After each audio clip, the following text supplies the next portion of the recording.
Bueno, dar primero las gracias por la invitación para dar la charla y como sé que no hay mucho tiempo, empezamos con ella. Bueno, lo primero, comentar que esta planta está dentro de un organismo que hay en la comarca de la Marina Baixa, porque hace 40 años en Benidorm empezó a hablarse ya de reutilización. Esto que ahora está tan de moda, pues por allí hace 40 años que está funcionando. Debido al crecimiento del municipio de Benidorm, por evidentemente el tema turístico, Benidorm carecía de suministro de agua y en cambio la comarca, bueno, pues sí que tenía sus acuíferos, sus pantanos, tenía un cierto excedente de agua. Dado que a todo el mundo le convenía pues que Benidorm creciera, que el turismo siempre es un bien, se formalizó un consorcio que englobaba ayuntamientos, comunidades de riego, diputación, con la intención de hacer algo pues que ahora está muy de moda y entonces pues sonó a pionero. Los regantes que tenían los derechos históricos del agua la entregaban como agua potable para Benidorm y estos recibían el agua residual depurada para riego. Entonces, la instalación de regeneración de aguas de Benidorm está dentro de este consorcio. Esto que estuvo funcionando mucho tiempo empezó a peligrar hace unos 15 años y ello fue debido a que la concentración de sales del agua residual empezó a subir. Claro, el agua residual era depurada pero no tenía ninguna eliminación de sales en el proceso. Y el tipo de cultivo que había en la zona empezó pues a sufrir. Todo esto pues podía romper lo que hasta entonces había funcionado tan bien y fue cuando empezó pues a barajarse el realizar una instalación que por entonces también era pionera, que es desalar el agua residual depurada. Por entonces no había prácticamente experiencias sobre todo estos volúmenes y bueno, aparte también de trabajar mucho en la intrusión marina en el alcantarillado, se decidió al final a realizar esta planta. Con muy buen criterio, bueno, se estudiaron diferentes alternativas. En el tema de la ósmosis sí que hay unos estándares ya muy claros, que siguen prácticamente todos los fabricantes, pero se encontraron que justamente en el tema de la ultrafiltración, que era el proceso que se pensó para adecuar el agua antes de la ósmosis, no ocurría esto. Entonces decidieron que lo más conveniente era hacer unas plantas piloto que evaluasen estos estándares para ver cuál de ellos es el que al final podría ser el que diera más viabilidad al proyecto. Se optó por la ósmosis inversa, no se optó por otro proceso de desalación entonces, porque se pensó, era una tecnología mucho más madura que otras alternativas, entre otras cosas. En el proceso de ultrafiltración, para adecuar el agua antes de la ósmosis, pues estuvo evaluando una serie de circunstancias, como por ejemplo el SDI, la materia orgánica, sólidos de suspensión, patógenos, la variabilidad que podía tener el agua de salida de la depuradora, si estos estándares o estos sistemas iban a ser capaces de seguir funcionando con esa variabilidad, y los costes de explotación y de construcción. Para ello pues se montó una serie de plantas pilotos en paralelo en la propia depuradora, en las cuales pues se ponían dos marcas de membranas de ósmosis abastecidas por 4 tipos de sistemas de ultrafiltración. Estas son fotos de la planta piloto con la ósmosis. Básicamente lo que se vio al final, después de muchos meses de pruebas intensas, es que la discusión quedaba entre si irnos a un sistema de membrana sumergida, una tecnología de fuera adentro, o un sistema de membrana presurizada, que funcionaba de dentro a fuera. Este último sistema era un sistema barato de construir, pero que luego en la explotación pues era más caro y se vio en las pruebas piloto que entonces, con la tecnología de entonces, bueno, no resultaba viable. Y por ello se acometió o se decidió que el sistema de ultrafiltración que iba a llevar la planta iba a ser un sistema de membrana sumergida, en este caso xenón.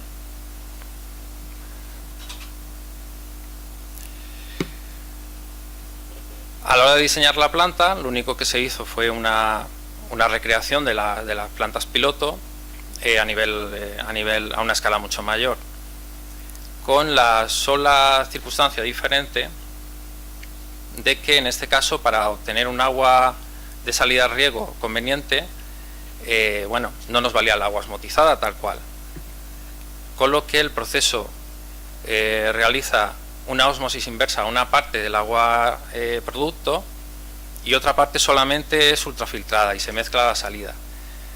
El agua osmotizada en la planta sale entre 60 y 100 de conductividad, microsiemens centímetro, y lo que se quería eran 1000. Para ello pues se hace una mezcla, un blending. Básicamente, por describir un poco la planta, tenemos un depósito de regulación de entrada con un bombeo de laminación que va a un tamiz con un paso de 0,5 milímetros antes de la ultrafiltración. Luego lo veremos cómo es el módulo o la membrana de xenón, y es súper importante este tamiz. Cualquier rama, cualquier objeto, lo veremos luego conforme son la forma de las membranas, se pueden enrollar en estas y bueno, poder romperlas. Aquí pues vemos el bombeo de laminación y los tamices. La ultrafiltración, su producto también se almacena en unos tanques de laminación que han sido uno de los focos de problemas, puesto que en esta planta siempre estamos luchando con el tema biológico, el biofouling, y bueno, todo lo que sea que el agua permanezca un tiempo siempre es un problema. Este tanque de laminación de agua ultrafiltrada sirve para luego abastecer a la ósmosis. La ultrafiltración instalada consiste en 6 trenes, y cada uno de los trenes tiene 4 cassettes. Cada cassette tiene 48 módulos. La superficie total de la ultrafiltración es del orden de los 55.000 metros cuadrados. En escala no sé si son 7 o 8 campos de fútbol. Son sistemas muy automatizados, y como se puede ver en la foto, donde se ve la repetición de 3 trenes, bueno, es un complejo de tuberías para poder recircular, vaciar, airear, producir, contralavar, todo automatizado con válvulas y con muchísima instrumentación. El sistema que se eligió, como he comentado antes, es el de xenón, es el módulo CIWIT-1000, que como características más importantes pues tiene un tamaño nominal de poro de 0,02 micras y un flujo de trabajo normal entre 22 y 25 LMH. Como características concretas de la membrana, pues una de las más importantes es que tiene una alta resistencia al cloro, una sencillez de operación, bueno, relativa, y bueno, una sostenibilidad en las producciones importante, que eso sí que es cierto. Como os comentaba antes, ahí se puede ver un módulo de xenón de la CIWIT-1000. Bueno, básicamente es un montón de fibras, hablamos de cientos de miles o millones, y como os decía antes, cualquier objeto que pudiera entrar dentro de ese compendio de fibras pues acabaría rompiéndolas seguro. Se puede ver también en la foto el señor que está retirando un módulo. Eso es un cassette, y en este caso un cassette entero de 60 módulos. Nosotros, en nuestro caso, el cassette tiene 48. Brevemente comentar pues que a las membranas se les hace una serie de procesos, no solo están produciendo. Cuando se produce una concentración en el contenido del tren ya elevada, pues se hacen un vaciado con una aireación en contralavado, y también se hacen limpiezas de mantenimiento con una dosificación de cloro, y limpiezas de recuperación, que en este caso puede ser de una dosis de cloro más intensa y más tiempo, o una limpieza ácida por precipitados, que también se produce. En cuanto a la ósmosis, se eligió una membrana que por entonces también era pionera, puesto que las membranas de ósmosis dedicadas un poco a este tipo de proceso o campo, como podía ser el del agua residual depurada, hasta entonces lo que hacían era recubrir con una especie de barniz para conseguir que la capa de membrana tuviese pues una carga neutra y no hubiera una atracción con los coloides. Trisep fue una empresa que innovó el hecho de que no tuvo que realizar esta capa de barniz superficial, que luego con los lavados se acaba desapareciendo, sino que intrínsecamente en su composición metió un compuesto de urea, consiguiendo que esa capa fuera por sí sola, la membrana fuera por sí sola neutra, y esto es muy importante en este tipo de aplicación. Antes de la ósmosis, bueno, pues hay un sistema de seguridad que son los filtros de cartucho, de los que luego hablaré, porque hay gente que dice, vamos a ver si el poro de estos filtros de cartucho es inmensamente mayor que el de la ultrafiltración, ¿para qué se colocan? Bueno, todos los fabricantes de membranas de ósmosis te obligan a colocarlos, siempre puede haber entre el paso de la ultrafiltración y la ósmosis un desprendimiento en una arqueta y, bueno, hacen esa función de seguridad. Pero por otro lado nos hacen también, nos dan muchos problemas, porque como veremos más adelante, son un sustrato muy adecuado para la generación de biofouling. Los bastidores de ósmosis son de doble etapa, donde 2/3 de los tubos son la primera etapa y 1/3 la segunda. En la foto se puede ver la bomba de alta presión y al fondo se ve la bomba booster de refuerzo a la segunda etapa. Esta bomba ahora mismo ya no está colocada, como también veremos. El agua producto final es de muy elevada calidad. Al final el agua osmotizada, pues haciendo un poco al comentario de la anterior charla, pues sería un agua que se podría potabilizar sin ningún problema. Evidentemente políticamente eso no sería correcto, saldríamos en los periódicos al día siguiente, pero es un agua de calidad total. Se le han hecho incluso medidas de disruptores endocrinos para ver si incluso pues las hormonas, el tema de la píldora de la mujer, permean o pasan las membranas, y no es así. O sea, es un agua totalmente apta, una vez remineralizada, para beber. Pero bueno, no es ese su objetivo.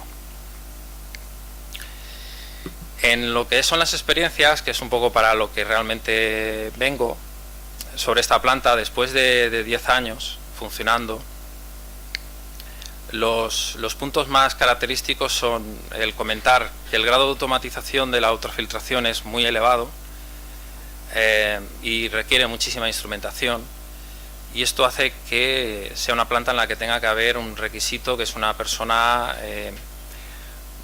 que controle estos temas. No puede funcionar sin un PLC y sin un programa, no tiene posibilidad.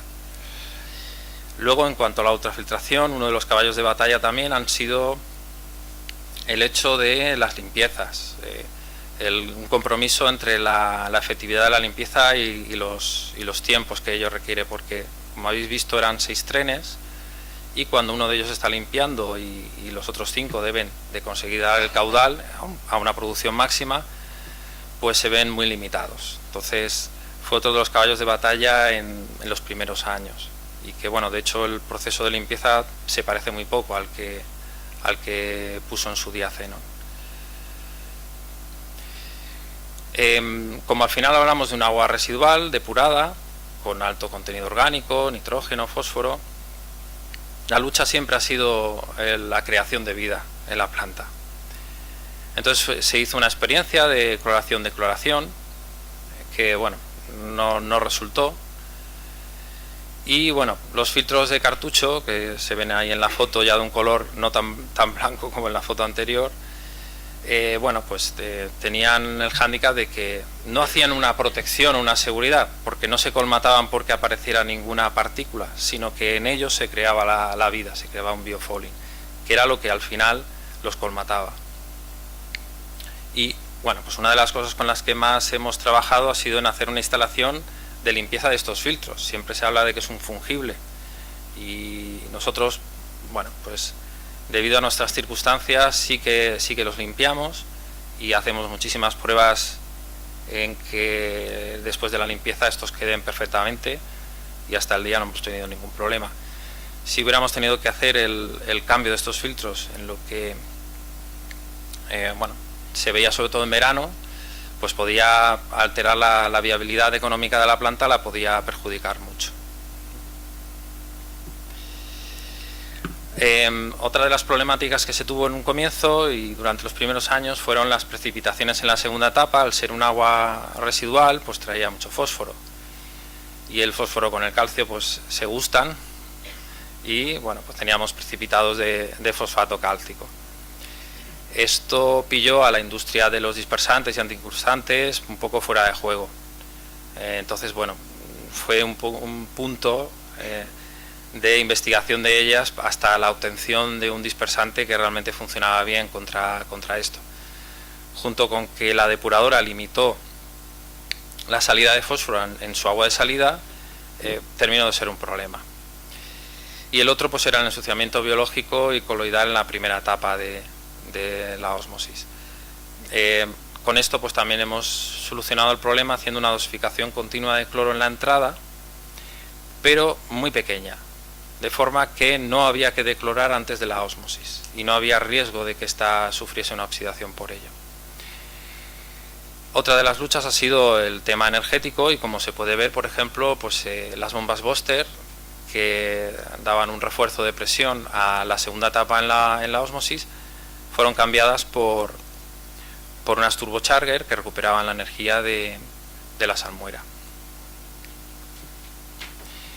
Bueno, como datos que suelen ser lo que más se suele pedir de estos 10 años, decir que en cuanto a energía, el ratio final del metro cúbico producto oscila entre 0,45 y 0,65, va muy influenciado por la temperatura sobre todo, por la conductividad y por el flujo de trabajo. Concretamente la ósmosis, que es uno de los datos que más se suele preguntar, esta oscila entre 0,5 y 0,7. Bueno, si alguien maneja datos de ósmosis de desalación de agua del mar, pues esto es bajísimo. También porque evidentemente recibimos una conductividad mucho menor. Y luego también comentar que si se dispusiera de un almacenamiento de agua producto mucho mayor del que tenemos, pues se podría hacer el trabajar por las noches, los fines de semana y más continuado en el año, no tan extremo en verano, lo cual en el precio de la energía pues también sería beneficioso. En cuanto a los reactivos, pues se ha conseguido que por los temas de biofouling las limpiezas en verano sean cada 3 semanas y en invierno cada 6. Y como comentaba antes, que la dosis pequeña pero continua de cloro en la entrada mantenga ese biofouling muy a raya. Los flujos de trabajo de la ultrafiltración oscilan entre 32,5 LMH a los 16, con una media en verano de 27. Son valores más bien elevados. Y en cambio en la ósmosis oscilan entre 15 y 11 LMH, que es más bien un valor bajo según los fabricantes. La realidad en nuestra experiencia es que pasar a mayores flujos supone exponencialmente la entrada de muchos problemas, que al final, cuando uno quiere producir más con la ósmosis, le obliga a parar y termina produciendo menos. La gran pregunta que nos hacen todos también después de estos 10 años, ¿cómo están las membranas? ¿Cuánto van a durar? Valen mucho dinero y es la pregunta del millón de estas plantas, ¿no? Porque una membrana que dure 1 año, 5 años, una que dure 10, 15 es la que va a dar el camino económicamente de la planta y su viabilidad. En cuanto a la ósmosis, nosotros hemos realizado varias autopsias de membranas cuyos informes nos han dado a entender que están todavía en muy buen estado. Y aunque su rechazo de sales ha bajado un poquito, del 98 al 95, las autopsias y solamente se han realizado reposiciones de las membranas autopsiadas, bueno, pues se podría decir que todavía tienen bastante camino por delante después de 10 años. En cuanto a las membranas de ultrafiltración, que son más caras incluso que las de ósmosis, se ha hecho una reparación de ellas. Habéis visto que son un montón de fibras. Bueno, pues normalmente lo que se hace es cuando una fibra de esta se rompe, se anula, con un proceso que es complicado, pero bueno, sencillo. Y normalmente se repara un 1%, es decir, todos sus parámetros se mantienen igual. Y de hecho, pues sus datos de sólidos suspendidos, turbidez, SDI, siguen siendo similares a los datos de origen. Y actualmente pues estamos haciendo una segunda reparación. En cuanto a los caudales producidos por la planta, oscilan en función de las lluvias, de si hay sequía, como por ejemplo ha sido este verano, entre los 2 y los 4,5 hectómetros cúbicos al año. Y en los meses de verano se produce el caudal máximo de la instalación, que son 24.500 metros cúbicos al día. En el tema de los equipos, después de los 10 años de funcionamiento, pues a base de un mantenimiento predictivo y preventivo, pues pensamos que les queda muchísima vida por delante. Entonces, como conclusión final de estos 10 años, es que es una planta sostenible, que bueno, pues, está para mantener el sistema de reutilización que hay en Benidorm. Y como comentario final, simplemente decir que me parece curioso, supongo que hay cierta información que yo no tengo, que bueno, pues se desale agua del mar para regar, y creo que este tipo de planta es mucho más viable para esos cometidos, que puesto que hablamos de ratios que pueden ser 5 o 6 veces menores. Y esto es todo. Muchas gracias.